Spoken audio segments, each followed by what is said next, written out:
இயேசு நாமத்தில் உங்களை வாழ்த்தி இந்த வெற்றியின் வார்த்தைக்கு உங்களை அன்புடன் அழைக்கின்றேன்.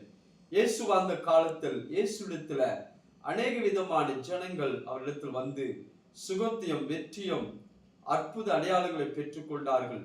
அவர் இந்த உலகத்தில் செய்த ஊழியத்துல அப்போது ஒரு மகள் தன் வாழ்க்கையில 12 வருஷமாய் வியாதிப்பட்டு கஷ்டப்பட்டு அநேக வைத்தியர்களால் வேதனையோடு இருந்த மகளுக்கு இயேசு குறித்து கேள்விப்பட்டு அவர் அந்த ஊருக்கு வருகிறார் என்று கேள்விப்பட்டு அவர் அந்த ஜனத்துக்குள்ள சென்று இயேசுவை தொட்டு அவருடைய வாழ்க்கையில் ஒரு பெரிய சுகத்தை, சரீர சுகத்தை பெற்றுக்கொண்டார்.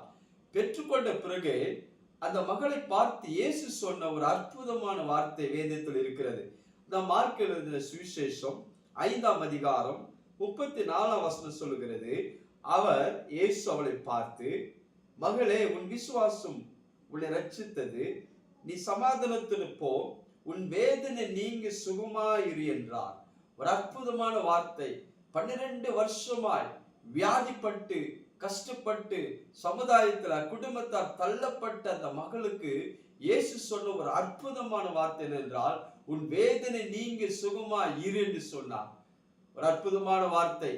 இன்றைக்கு நம்முடைய வாழ்க்கையில எல்லா விதமான வேதனைகள், பல விதமான வேதனைகள், வேதனைப்பட்டு கஷ்டப்பட்டு கவலைப்பட்டு துக்கப்பட்டு கலங்கி கொண்டிருக்கிறீர்களா?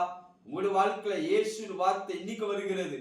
உங்களுடைய வேதனை நீங்கி சுகமாயிரு என்று இயேசு இன்றைக்கு உங்களை பார்த்து சொல்கிறார். எந்த விதமான வேதனை இருக்கிறீர்கள், எப்பேற்பட்ட வேதனை இருந்தாலும் இயேசுவின் வார்த்தை உங்களுக்கு புறப்பட்டு வருகிறது. இயேசு உங்களுக்கு சொல்லுகிறார், உங்க வேதனை நீங்கி சுகமாயிருங்கள். இன்றிலிருந்து நீங்க ஒரு சுகத்தை காண்பீர்கள்.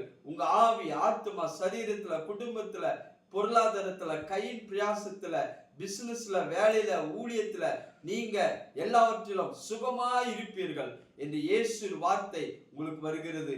இந்த சுகத்தை பெற்று நீங்க சுகமாய் இருப்பீர்கள். கர்த்தர் தாம் உங்களை ஆசீர்வதிப்பதாக. ஆமென்.